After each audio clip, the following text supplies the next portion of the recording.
What's going on, everybody? Welcome to the Breakdown. I am your host, Danny Marang.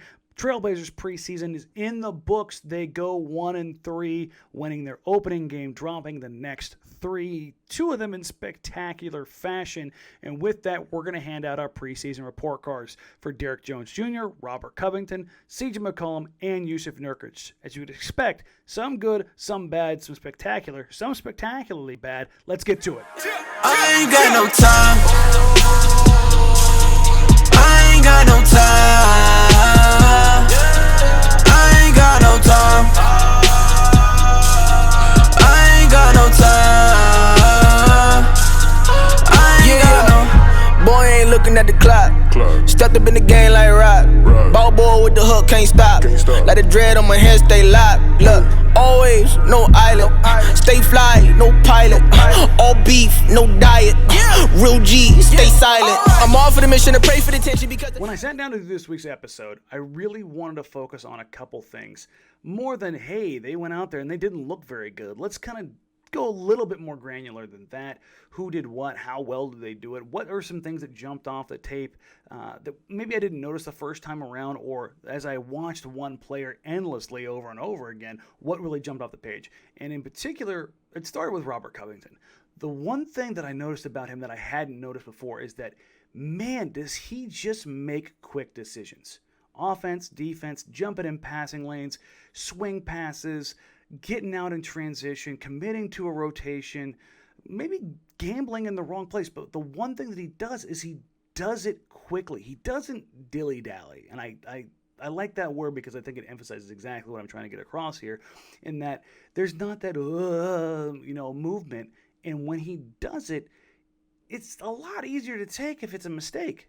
But if he does make something happen, which more often than not is what happened, you're just like, wow, that stands out, because Portland is short of guys, maybe outside of Damian CJ, and to an extent Nurk, who make really quick and accurate decisions regularly. Beyond that, there's an additional layer of creative shooting that I saw coming off screens, putting the ball on the floor a little bit, and then we get to see how versatile a defender that he can be at times. So let's take a look at some of his tape and kind of go from there. If you aren't entirely sure of what I mean when I say quick decision-making and how impactful it can be, take a look at Robert Covington as we kind of click through here at just some of the plays that he had here in preseason. Just simple things. You see Giles here on the scramble play. The entire defense is down low. He draws one, kicks to Melo, and then ultimately leads to Derrick Jones Jr. getting the look in the corner. But if we roll it back a little bit, Jones Jr. and Melo probably going to get the credit here. Maybe Giles for the kick out. But just watch the subtlety of what Covington does here.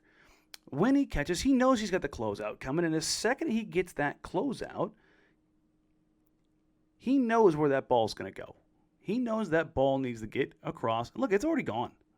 He's got a defender in the air. I mean, there's nothing they can do here. Melo's got a great look, and he decides he's going to, keep it moving.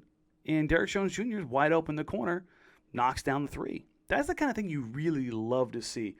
And here, just watch Covington active, off ball, where you'll probably find him a ton. He immediately reads the play, digs down, just decisive action, playing smart. That little bit of anticipation, having those long arms. I know it sounds kind of corny, but just being decisive in his movements. Look how simple it looks for him. Like it's just one of those things where he just kind of gets over the top, uses his length, disrupts the play, and the Blazers going the other way. Sure, it looks as a steal on the box score, but more than that, it's just a decisive action. He realizes immediately he's got a chance to make a play. He jumps the route like a DB, comes over the top, knocks the ball away, and gets Portland out and gun. Portland has just missed a lot of this because they haven't had the guys and the personnel to really make it happen. Here we go. We're talking about creation a little bit. I wanted to mix this one in ever so slightly. As we roll it forward, the offense is a little bit off kilter, but if you take a look at Melo, he gets a little ball screen here for Covington, a little dribble, step into it, let it fly. Guy can hit contested threes, but again, quick decision making. And here we go, little cross-court action for Dame. One of the few plays that really they had going into that game, but we'll roll it back one more time just because it's a quick play, But you'll notice Covington, he's always looking around. He's always aware of where guys are, sees the flasher, knows he's going to take the defender and Will Barton underneath the rim. And guess what? It's a guy wide open on the other side of the floor. And this last look here, just watch Covington here as the ball swings around. Dame draws the entire defense. Whoop! Immediately knows where he wants to go with the ball. Watch the rotation again as the entire defense's collapse, or the Kings defense collapses, on Damian Lillard. As you see the draw here, you've got everybody but Fox below the free throw line. Covington again knows where that closeout is going to come from. He anticipates. He's direct, but he's drawing the defense just enough. But it's still a decisive action. And as he catches this, it's just a boom, reset to CJ McCollum, knockdown three.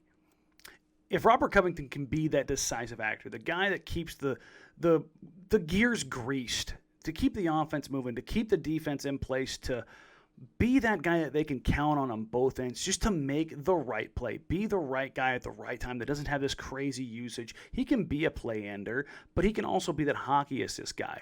And what I saw from him in this preseason was everything I expected and then some. So we're going to go ahead and give Covington the B+. B+ is a nice, solid grade. I think there's room for growth where he can work on his timing, his relationship, his understanding with Dame, with CJ, with Nurkic, know when to help, know when to screen, know when to roll, know when to dive, when to pop. Those are things that are going to come with time, and I think that's going to allow for that growth to continue this season. It's why I'm really, really looking forward to see what he can do and what he'll bring this season. All right, next up on the list is Derrick Jones Jr., and if you didn't get a chance to catch the podcast I did with him, please take a look. I'll put the link above where I'm pointing, somewhere around there. But it was awesome to get to sit down and talk to him. Had a blast, just kind of getting to understand who he is, how he thinks, what he's looking forward to this season, and how the Blazers are going to utilize him. And, man, I'll be honest, what I saw from him in these 4 games, I was really excited about. Not just the transition stuff, but his defensive versatility, his willingness as a cutter, always being around the ball. He's just one of those guys. The ball in him, they're magnetic, they're symbiotic, and he feeds off that. And Portland just has not had one of those guys in years. I couldn't be more happy with how he played. I had a lot of people ask me, how is he going to score? He's not a floor spacer. Is he going to be able to figure it out? How can he stay out there? Blah, blah, blah. I am more confident in Derrick Jones Jr. being an offensive plus than probably most people, and there's a strong reason why. Let's take a look at it. I was half tempted to just press play on this and let it go and then giggle the whole time as I sat here and watched Derrick Jones Jr. just show what he's capable of. He's still 23 years old. He's still young. He's still raw and inexperienced, and he made some mistakes, certainly. He got a little out of his depth, but you know what? I'm okay with that. I'm okay with a guy who does dirty work, who's an opportunistic guy, who doesn't need the ball, who is just running and running and running. Every now and then get a little frisky. And to be honest, that's the way Portland got him to sign here anyways. They told him he'd have the opportunity to do things and try things here that they wouldn't be able to do elsewhere. So let's take a look at how Derrick Jones' preseason offensive performance kind of went. And this is hilarious. How he got going right out of the gate was being that guy that comes in off the dunker spot, gets into the paint, kind of a broken play, and you see the athleticism immediately. He's like, oh, everybody's collapsing. I can just kind of sneak my way. Oh, let me go ahead and finish in and around. Like, this is nice to see. Here you get to see a little dribble handoff action, relocate, step down, knock down the three. His first 2 possessions. Basically his entire offensive livelihood when he's not being featured, which is more often than not. So let's take a look at it one more time. A little hand up. Well, maybe the screen wasn't there, but Dame digs down for him to get that opportunity, and bam, looks good. I'm okay with that. Again, backdoor, bang. Just these are the things that. Oh, I see the defense is relocating. We saw this play earlier with Covington swinging to the corner, swing. They're going to cheat off him. They're going to cheat off him until he shows he can knock down this shot. And the more you see him, well, now there's a closeout after he's hit a shot, and guess what, folks? He can finish in traffic. He's an elite finisher. And then, wait, a little trail, secondary break three, leave a hand up there for him. Like, this was a full-on fever dream if you're looking for Derrick Jones Jr.'s breakout. And then, oh, by the way, he's left-handed. I think that catches defenses off guard more often than not. But just the little things over and over again. Look at this. Look at the confidence. Leave it up there. He told me he knows I know my jumper inside and out. I know where my release point is at. We're going to need to work on this. We're going to roll this one back. We're going to roll this one back because I saw some discussion in the comments after I mentioned this last time about Dame being a bad lob passer. I've got a half dozen of these from the preseason, folks. I didn't know you could miss Derrick Jones Jr., but apparently you can because these passes, these lobs, they're a train wreck. I'll just say it. But guess what? He's still so damn quick. He's able to get out there and finish. And here we go. The transition. He's gone. And then I don't remember the last time the Blazers had somebody who finished like this. He's gone again? Bye. I mean, these are the easy opportunities. Dame doesn't push pace. Dame doesn't push pace. It doesn't matter if Dame pushes pace. I think that's what people are failing to recognize here. Watch how this play develops. It's not about Dame pushing the pace. It's about Derrick Jones Jr. He turns. He's gone. Dame's like, I got to get him the ball. He's going to score. Dame's not going to not throw that pass because he doesn't push the pace. And again, Derrick Jones Jr. out running. Guys just can't get back and run with him. Like, that's a problem. Again, sneaky finish coming out of the dunker spot. This man is going to just murder baselines all year long. And there's that Giles cut if you want to take a look at the video breakdown we did on Harry Giles, where he just loves to feed guys. And it's a bummer he kind of came down hard here, but I wanted to put this in here because, good Lord, look at the finish. Just get out the way. Get out the way.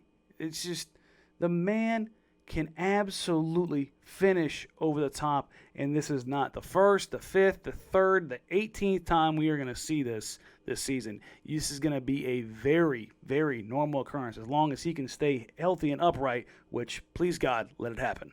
Well, in unsurprising fashion, Derrick Jones Jr. is going to grade out as the highest trailblazer here in the preseason for me. He went out there and blew away my expectations. I thought he'd be good. He was great. He knocked down threes, got out in transition, finished from the dunker spot, moved without the ball. Just all the things that I wanted to see from him cranked up to another level. So he's going to get that A. He's going to be that guy. And I'm really looking forward to see what he can bring the Trailblazers this season. Well, as good as Derrick Jones Jr. or Robert Covington have been for the Blazers here in the preseason, a lot of guys really haven't been that great or lived up to the billing or have maybe asked some more questions. And really, CJ McCollum is a guy who stood out for me and not for all the right reasons. There's a couple shining points. Seemed to tighten up his handle, had a couple different moves, some new things in his bag. But I feel like everything that he was doing for the most part felt like just decision-making was not what it's typically been in the past. And CJ's a tough shot taker and a tough shot maker. That's can't be something that can be overlooked. But as I watch him try to integrate with Carmelo Anthony, Enes Kanter, Rodney Hood, an entirely basically new bench unit where there's a lot of isolation scorers, I feel like there's a lot of things that are being forced. I feel like there's passes that are being missed. And if that unit really wants to be a unit that can grow leads, CJ's got to kind of set the table and go from being that score guy to setting the table, making the extra pass, and kind of doing what Covington is doing for the starters and grease the wheels so that that ball doesn't get quite so sticky. As we take a look at some of the tape here, just kind of watch the decision-making process for CJ here early on in the preseason. Okay, so we've hit on decision-making. So I'm going to make an executive decision here. Dame and CJ need to lock themselves in a gym and figure out this lob passing. It's happened more than a few times already in the preseason, but we're talking about decision-making, and CJ's a guy who's got a stupendously good assist-to-turnover ratio. That's because he doesn't turn the ball over, even if he doesn't get a truckload of assists. But I just saw a lot of things that were just out of kilter for him, staring guys down, throwing passes he doesn't normally throw, and then you talk about the shots that he normally takes. Now, he normally takes dumb, difficult shots. I mean, if you look at the degree of difficulty on all these, not many are easy. And I'm okay with that in the right instances. Like here, late shot clock situation, 4-3-2-1. You don't get mad at this because he gets a decent look considering where he's at. And then next possession down, boom, knock down 3. It's just, even here, that shot goes in, it doesn't go in. It doesn't really matter in that sense because if you see in the follow-up shot, that's just in his bag. But as I look, again, shooting on 2, one of them's a 7-footer, the other guy's 6'8", early in the clock. But then he follows it up with a stupendous finish. You're taking 2 guys. So you have to almost take this with a grain of salt because he's such a good shot taker and shot maker. Even here, not the shot I necessarily want to see him taking with a guy floating on the corner. As we roll the tape back here, watch this. As CJ turns the corner, Melo is butt naked. Gary Harris is digging in to help. This is the extra pass that I'd like to see him make, and this is the pass that I think is going to be huge for this second unit because everybody knows CJ wants to take this shot, but if he can get that pass out there, if they can get the defense in rotation, this is something the Blazers have just struggled with, is putting teams in rotation and capitalize on it. But when they do, it is beautiful basketball, and CJ is going to be the key to that all season long. So here's the thing. CJ's getting a C. It's a passing grade, but it wasn't pretty. There were things in there that I really didn't like, but he's also got the ability to crank that up immediately. The one thing I hesitate with here, and this is what makes me pause entirely with maybe being a little bit worried this may be a sign of things to come, is that CJ has historically been a slow starter. And in a season where you can't afford that, I think this is something the Blazers have to be very, very cognizant of, both CJ overall and how he fits with that second unit, and not necessarily even him, how the other guys fit with him, and why it may be important to integrate a guy like Harry Giles to keep the offensive rhythm running as opposed to having so many isolation scorers out there with that second unit.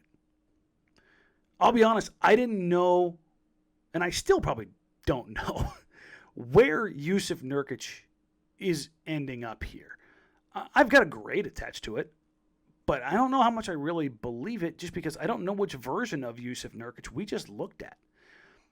He's been through a lot, not just his leg, but obviously with his grandmother and other things that are going on in the world.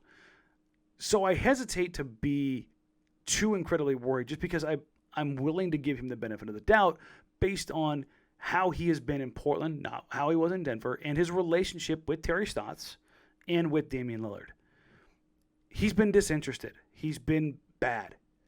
Everything that we've kind of criticized over the last couple of years seemed to rear its head. The ugly, shot puts, the not boxing out, not getting back on defense, turning his head, not having effort. Like, those things have popped up here or there, but nothing like what we saw over these 3 games that he played in, so much so that Terry Stotts let into him.